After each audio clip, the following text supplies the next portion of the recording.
noong si PBBM ang nagta-travel, state visit ha, uulitin ko, state visit and work visit ang kay PBBM.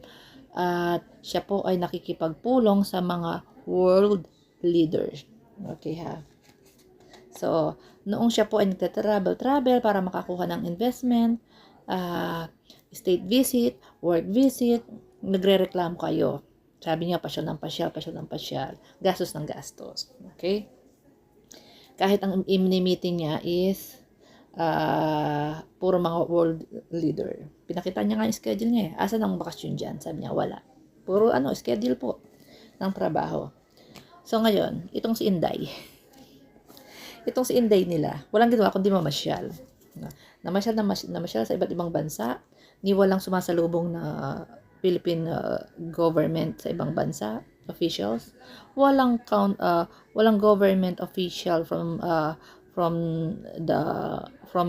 the country na binibisita niya. Wala, kung saan po siya namamasyal. Nandun sa mall. Ito tong latest sa park, sa labas. Tapos meron naman silang doon sa venue naman entrance fee pa. 'Di ba nagpa-entrance fee entrance fee ka na ito naman iba is mga nagbayad. Na nakalimutan yata nila na ang politiko dapat tayo ang pinagsisilbihan, hindi tayo ang magsisilbi sa politiko. Dapat ang politiko ang magbibigay ng serbisyo. Bakit tayo magbabayad ng entrance fee? Isip po kayo ha. So ito, ang daming pinuntahan nito, 'di ba? Netherlands, Malaysia, Kuwait,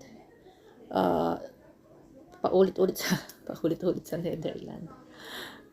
Ano ba? Nakalimutan ko na tuloy yung iba. Nagkatar na ba to? Ito nga sa Australia, sa Korea.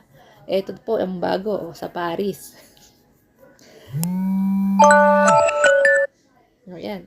Hindi nga siya pinapansin dyan sa Paris. Ayan Kikita nyo? Kung saan pong kalye nagpupunta itong si Inday. So, bakit dyan pasyal ng pasyal? Na instead, umuwi siya ng Pilipinas, asikasuhin niya yung kanyang mandato, yung trabaho niya.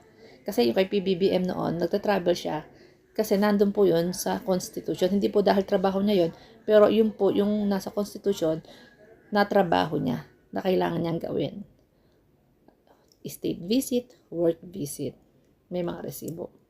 Ito, ano po ginagawa? Maisog rally, maisog Thanksgiving, tapos pupunta sa iba't ibang bansa, maninira ng sariling bansa. So, bakit dyan di kayo nagagalit?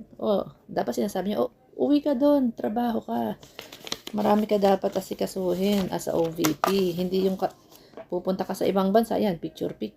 Diba? Hindi naman trabaho ng BP ang magpa-picture sa mga follower, sa mga supporters. Ang mandato niyan nasa Constitution. Ang mandato niyan is magtrabaho. Hindi niya trabaho ang magpa-picture. Wala siyang matatapos. Ilang buwan na nga siyang ganyan nagpapasahod tayo, parang si Robin lang, nagpapasahod tayo ng mga ng mga inutil. Puro pasarap.